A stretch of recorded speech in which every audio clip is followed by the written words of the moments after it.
दोस्तों, ध्यान भी बड़ा विचित्र है ना। कभी कभी बड़े सुखद अनुभव देता है और कभी कभी ऐसे अनुभव देता है जिससे साधक डर जाता है। चैनल पर नए हैं तो चैनल को सब्सक्राइब जरूर कर लेना। अगर आपके साथ कोई डरावना अनुभव हुआ है तो अपने डरावने अनुभव को आप लिख सकते हैं कमेंट में, क्योंकि लिखने से, बताने से उसके दोबारा होने की पॉसिबिलिटीज़ ख़त्म हो जाती है और आप उसे एक्सप्रेस कर सकते हैं हमें ईमेल पर। हमें ईमेल कर सकते हैं जिससे कि हम उस पर भी वीडियो बना सकें, और अगर उसका कुछ सॉल्यूशन होगा तो हम उसको भी आपको दे देंगे। हमारी ईमेल आईडी आपको स्क्रीन पर दिख रही होगी या फिर आपको डिस्क्रिप्शन में मिल जाएगी। दोस्तों, ध्यान बड़ा विचित्र है। कभी कभी साधक को ऐसे ऐसे अनुभव दे देता है, ऐसे ऐसे सीन दिखा देता है कि उस सीन से उस साधक को बहुत डर लग जाता है और वो साधक ध्यान छोड़ देता है। ऐसा ही एक अनुभव हमारी स्त्री साधिका के साथ भी हुआ और वो काफ़ी डर गई।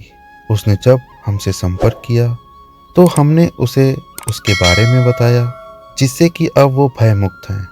वो ध्यान कर रही थी। रात्रि को करीब 11:30-12 बजे के आसपास भोजन उनका हो चुका था। रात में सोने में देर हो रही थी, नींद नहीं आ रही थी, तो उन्होंने सोचा कि हम ध्यान कर लेते हैं। अचानक ध्यान करते करते करते करते उनको एक काली छाया अपनी ओर आती हुई दिखी और उस छाया ने उनके आज्ञा चक्र को पूरी तरह कवर कर लिया अंधेरे से। और उनको ऐसा लगा कि किसी ने उन्हें जकड़ लिया है, किसी ने उन्हें पकड़ लिया है। इसी दौरान उनके रोंगटे खड़े हो गए और वो वहाँ से उठ खड़ी हुई और तुरंत जाकर अपने बेड पर जाकर सो गई। वो बहुत डर गई थी क्योंकि वो हमारे संपर्क में थी। इससे पहले ध्यान हमसे सीख चुकी थी, हमारे गुरुजी से पहले ध्यान सीख चुकी थी। तो उन्होंने पूरी बात व्हाट्सएप पर बताई और उसके बाद गुरुजी ने उन्हें सॉल्यूशन दिया कि बहन, आपका जो ध्यान है वो खराब नहीं है और ना ही आपको कोई डरावना अनुभव हुआ है। दोस्तों, हमारे अंदर दो तरीके की एनर्जीज होती हैं। पॉजिटिव एनर्जी भी होती है और निगेटिव एनर्जी भी होती है। तो पॉजिटिव और निगेटिव एनर्जी हमें ध्यान में छाया के रूप में दिखती है। कभी कभी बड़ा उज्जवल प्रकाश दिखता है और कभी कभी बड़ा काला प्रकाश दिखता है। तो जो आपके अंदर की निगेटिविटी है तो वो एक छाया बनकर आपके समझ आई और आपको आपके आज्ञा चक्र पर स्पष्ट रूप से दिखी।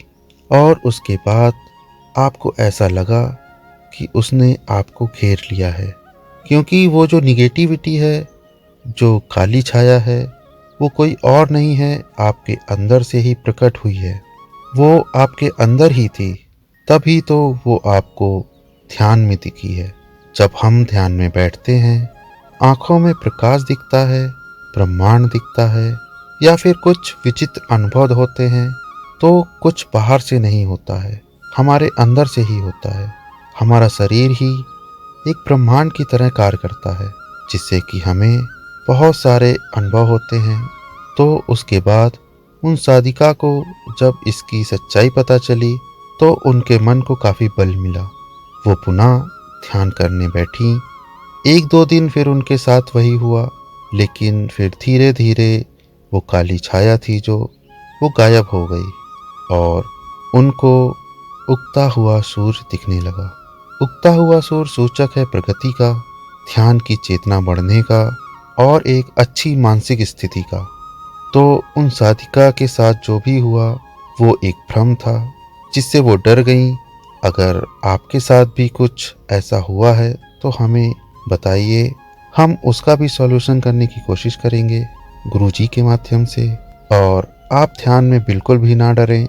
जो कुछ भी होता है वो आपके अंदर ही होता है, वो आपके अंदर की ही चीज़ है जो आपको दिखती है। लेकिन धीरे धीरे वो शांत हो जाती है। वीडियो कैसा लगा हमें बताइएगा, और किस टॉपिक पर वीडियो चाहिए हमें बताइए, हम उस पर भी वीडियो बनाने का प्रयास करेंगे। दोस्तों, अब रेगुलर अपडेट्स के लिए आप हमें इंस्टाग्राम पे भी फॉलो कर सकते हैं। हमारे हैंडल का नाम है मेडिटेशन मिस्ट्रीज। लिंक नीचे डिस्क्रिप्शन बॉक्स में भी दिया हुआ है और ऊपर स्क्रीन पे भी। ऐसे ही वीडियोस हम आपके लिए आगे भी लाते रहेंगे, तो चैनल को सब्सक्राइब करना ना भूलें और बेल आइकन जरूर दबाएं ताकि आपको हमारे रेगुलर नोटिफिकेशंस मिलते रहें। तो तब तक के लिए धन्यवाद।